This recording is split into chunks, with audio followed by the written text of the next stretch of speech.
Action काय करणार मला सांग? ऍक्शन करायला गेलं तर हाणून पाडले जाते, प्रत्येक जणाला मग दबाव टाकला जातो. ही परिस्थिती आहे, ही वस्तुस्थिती आहे. कोण उघडपणे बोलणार नाही. काय करणार तुम्ही? केंद्रामध्ये आपलं सरकार आहे. जे मोर्चे निघाले ते सगळे शांततेच्या मार्गाने निघाले, कुठलीही हिंसा झाली नाही. पण आता पाठीमागे लिहिलेले आहे, तुम्ही जे म्हणताय की किती दिवस मागायचं, आता हिसकवायचं. होणारच ना. तुमच्यावरती अन्याय जर झाला, तुम्ही गप किती दिवस? आता गप बसले ना. उद्या समजा तुम्हाला समजा एखाद्या तुमच्या मुलाला जर अन्याय होत असेल किंवा तुमच्या बहिणीला भावाला, काय करणार? तुम्हाला चीड येणार नाही का मला सांगा? आणि त्याला त्या शेवटी भावना असतात, दाबून फार काळ आपण ठेवू शकत नाही. तुम्ही आधीच्या पिढीवरला सगळे प्रश्न विचारताय. आधीच्या पिढीचं नेतृत्व आहे या महाराष्ट्रातलं. अजूनही म्हटलं जातं की शरद पवार महाराष्ट्रातले, तर हा सगळा रोख त्यांच्याकडे आहे, नाराजी त्यांच्या सगळ्यांवर आहे, सगळ्यांवर. No exception. काय केलं त्यांनी सांगू द्या. सगळ्यांना हा प्रश्न विचारा तुम्ही, जे मी प्रश्न विचारले देऊ द्या की बघा ना. त्यांच्या तरी एक वाच्यता आहे का? आणि ते सगळे म्हणणं आमच्यावर दबाव होता. विचारा की कोणाचा दबाव होता? माझा नव्हता. शरद पवार असे म्हटले की दोन्ही राज्यांनी मराठा आरक्षणाचा प्रश्न मिटवा. बरोबर बरोबर आहे ना. आम्ही आमच्या परीने करतोच आहे. पण तुम्ही शेवटी कसं आहे एक लक्षात घ्या, तुम्ही वकील पण हजर ठेवत नाही, त्याला सुद्धा दाबून टाकता प्रत्येक ठिकाणी. तुम्ही या पुढे येते म्हणजे आमच्या खांद्यावर बंदूक ठेवा. तुम्ही आहे की बंदूक हातात? ते नाही करणार. प्रेस कॉन्फरन्सच्या माध्यमातून आता वेळा अनेक वेळा आपण प्रश्न मांडलाय, पण आहे तिथंच आहे. तर आता हे प्रेस कॉन्फरन्स घेऊन काय परिणाम फरक पडेल असं वाटतंय? बोलणं तर काम आहे, कोणीतरी बोललं पाहिजे. किती दिवस हे नुसतं बोलणं? मग तेच होणार ना नंतर. ह्याला जबाबदार ते असणार आहे. नाही, पण मराठा समाजाचं असं एक अजूनही म्हणणं आहे की तुम्ही एकदा ठामपणे असं पुढे यावं, एकदा प्रचंड आक्रमक असं नेतृत्व करा. अहो, आक्रमक काय करणार मला सांगा? हीच आठ टाकणार सगळ्यांना. आजपर्यंत आंदोलन मोडपिडीत कशी निघाले तुम्हाला पण माहिती आहे, मी पण जवळनं बघितले. मराठा समाज आज जायला घाबरतोय असं म्हणायचं. मराठा समाज नाही, कोणी आज जायला घाबरत नाही असं आहे. पण त्यातनं प्रश्नाचा मार्ग निघणार आहे का? प्रश्न ते हे किती लोकांना जे गेल्या त्यांना किती कारण नसताना दामटून ठेवलं, अशी किती उदाहरणं आहेत. हा प्रश्न आता महाराज निकाली निघाला नाही तर आपण महाराष्ट्रभर या समाजाचं नेतृत्व करून बाहेर पडणार का? करावंच लागेल. दुसरं म्हणजे तुम्ही म्हणाला की मराठा समाजाला बसून चर्चा करा.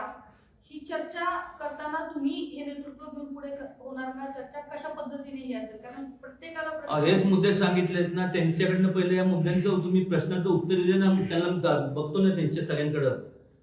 त्यांनी उत्तर दिले की त्यांना उत्तर द्यायला जागा नाहीये, लक्षात घ्या. त्यांना करावंच लागणार आहे ते, नाही तर उघडे पडतील हे सगळे लोक. दिस आर फॅक्ट्स. आणि टॉकिंग ऑफ फॅक्ट्स नुसतं आपलं हवेत गोळीबार करत नाही. त्यांनी का केलं नाही आणि सहज शक्य आहे आता. एकंदरीत मराठा संघटना अनेक वेळा रस्त्यावर उतरल्या, आता बैठका होतात, मेळावे होतात. त्या मेळाव्यांना तुम्ही जात नाहीये किंवा त्या बैठकांना तुम्ही जात नाही, त्यांचे विचार पटत नाहीत का? तुम्ही वेगळा विचार घेऊन पुढे जाणार आहे? हे बघा, त्यांचे विचार पटत नाही अशातला भाग नाही, त्या सगळ्यांचे विचार पटतात. पण आता काय झालंय की ह्यांनी सोयप्रमाणे आहे ना वेगवेगळ्या संघटनेमध्ये पण सुद्धा असं वेगवेगळं हे केलंय.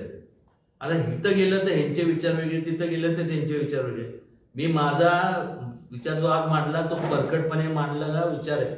आजपर्यंत या कुठल्या ह्याच्यात एवढा परखडपणे विचार मांडला गेला होता का? मंडळाचा विषय कोणी घेतला होता का मला सांगा? हे प्रश्न तुम्ही मेहरबानी करून आमच्या म्हणजे या पिढींवरती, या जनरेशनवरती फार मोठी मेहरबानी केली. Really it will be God's gift from all of you. Mandal आयोगावेळी शरद पवार साहेब मुख्यमंत्री होते, त्यांनी हा विषय लावून धरला नाही असं म्हणायचं. आता पदावरती त्यांच्या वतीने मी उत्तर का देऊ? मी मला तुम्ही काय एखादा प्रश्न विचारला त्याचं मी उत्तर देऊ शकतो. जे कोण असतील त्यावेळेस ते असतील तर त्यांनी द्यावं, त्याच्या अगोदर दुसरे कोण असतील तर त्यांनी द्यावं. मराठा समाजाचा फक्त मतासाठीच वापर केला गेला असं निष्पन्न होतंय का? मग तसंच आहे ना, अजून काय? महाराष्ट्र सरकार बरखास्त करावं अशी मागणी करतात. हा मराठा समाजा प्रश्नावरती महाराष्ट्र सरकार बरखास्त करायची मागणी करणार बरखास्त होत नाही हो. केंद्रात आपलं सरकार कसं बरखास्त करणार? त्या भाषे मुद्द्यावरती होऊ शकत नाही. कसं होणार मला सांगा? मालसाहेब तुम्ही नेतृत्व करणार म्हणताय जे विखुरलेले आता विविध संघटना वेगवेगळ्या दिशेला तोंड तुम्ही हे करा फक्त ते नेतृत्व राहुल, करताना तुम्ही काय नेमकी भूमिका एक घेणार? माझी भूमिका मी काय करायचं ते मी तुम्हाला नंतर सांगेन. पहिलं तुमची भूमिका आहे काय असणार आहे तेवढे मला सांगा. तुम्ही हे प्रश्न त्यांना विचारणार आहात का नाही? असंच एखादी अशी प्रेस कॉन्फरन्स झाली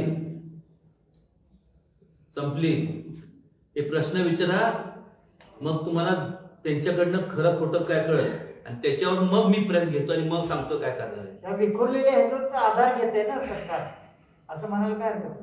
40 वर्ष एखाद्या समाजाला कामच करायचं नाही याचा उद्देश आपल्या मागे तो समाज राहिला पाहिजे असा काही आहे किंवा वेगळं काय वाटतं? काय माहित आता काय त्यांचं काय तर प्रत्येकाची विचार वेगळे असतात. महाराज साहेब कदाचित आपल्यावरती अवलंबून ठेवायचं आणि आश्वासन द्यायचं आणि त्याच्यावरती खेळवायचं असं सुद्धा असू शकतं. एनिथिंग महाराज साहेब, शरद पवार स्वतः आजही सत्तेत आहे, आजही त्यांचे करू शकतात. महाराष्ट्राचं सरकार आहे आणि ते म्हणतात उदयनराजेंनी संभाजीराजेंनी प्रश्न सोडवावा. हा काय प्रकार आहे हे काय समजत नाही लोकांना. काय आता काय मग करायचा शरद त्या पवार पदावरती मग संभाजीराजांची नेमणूक करा मग मुख्यमंत्री म्हणून करून टाका. म्हणजे ते प्रश्न सोडवतील. हो. तुम्ही कसं करणार? माझं मला काही पदावरती काही इंटरेस्ट नाही. ते म्हणतात आहे ना, करा की मग करा. तुम्ही शरद पवारांशी या मुद्द्यावरती चर्चा करणार? काय चर्चा करून काय उपयोग आहे? काय चर्चा करून काय निष्पन्न होणार असेल तर चर्चा करू ना. पहिलं तुम्ही ह्याचे प्रश्नाचे उत्तर त्यांना विचारत या सगळ्यांना, केवळ शरद पवार कशाला जाऊन सगळे जेवढे आतापर्यंत आहेत सगळ्यांना विचारा ना तुम्ही. पण या गेल्या 15-20 वर्षाचा कालखंड जर पाहिला तर शरद पवारांच्या व्यतिरिक्त देखील अन्य मराठा समाजातले मुख्यमंत्री झाले तर त्यांची भूमिका सुद्धा शरद पवारांच्या सारखीच मराठा समाजावर अन्याय करण्यासारखी होती का? आता सगळ्यात मोठी झाली तेच म्हणल्यानंतर काय ते सांगणार. शेवटी ते आपण घरातले जो वडील असतो त्याला सल्ला विचारतो ना, का नाही? आता आपल्याला विचारतो, मी आता विनोदला हे विचारतो, माझ्या वयाला नाही वयस्कर असतो त्याला अनुभव जास्त त्यांना. मराठा समाजातल्या आमदारांची काय भूमिका असेल? काय असावी? आरक्षण त्यांनी लढावं. मराठा समाजाचे आमदार खासदार आणि केवळ मराठा समाज नाही तर सगळे आमदारांनी खासदारांची ती नैतिक जबाबदारी आहे. तुम्ही लोकप्रतिनिधी आहात, तुमच्या मतदारसंघात सुद्धा मराठा समाज आहे. केवळ एका समाजाचे तुम्ही रिप्रेझेंटेटिव्ह म्हणून तुम्ही आमदार खासदार म्हणून तुम्ही स्वतःला घोषित करू शकत नाही. प्रत्येक समाजाने तुम्ही माळी समाज आहे, धनगर समाज आहे, मुस्लिम समाज आहे, युअर रिप्रेझेंटेटिव्ह आणि त्याचबरोबर मराठा समाजाचे पण तुम्ही रिप्रेझेंटेटिव्ह आहात, प्रतिनिधी. आताच जे सरकार आहे ते सगळं आरक्षणाच्या अनुषंगाने देवेंद्र फडणवीसांवर आक्षेप घेते. काय संबंध नाही देवेंद्रांवरती आक्षेप घ्यायचा. स्वतःचं बघा पहिलं आणि मग दुसऱ्याकडे बोट दाखवा. मराठा आरक्षण वकील तुम्ही जाऊन देत नाही आणि मग दुसऱ्यांवरती हे करता आक्षेप. बोलायला काय होत? आज मला सांगा ना, देवेंद्र फडणवीस हा मराठा नसून त्यांनी नेला ना, त्यांनी जात बघितली का पात बघितली? काय बघितलं नाही.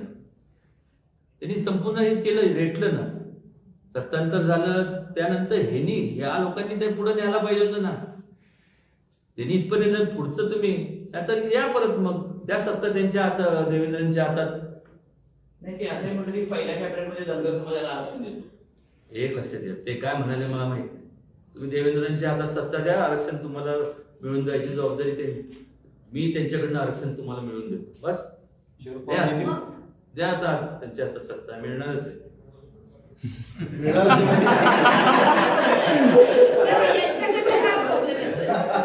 यांच्याकडनं नेमका काय प्रॉब्लेम आहे? डायलॉग व्यवस्थित होत नाहीये का काय होतंय? कोणाकडनं? आता जे आहे त्यांच्याकडनं. फडणवीस आल्यानंतर तुम्ही म्हणताय की मी जबाबदारी घेतो. ह्यांच्याशी काय बोलायचं मला सांगा ना. करायचं असतं मागास केलं असतं ना. आता काय बोलू? पालत्या घड्यावरती पाणी टाकल्यासारखं आहे. आणि कसं त्या अपॉइंटमेंट दिली तर जाणार ना. मला अपॉइंटमेंट देत नाही आपण का? म्हणत नाही. मला तर अपॉइंटमेंटची गरजच लागत.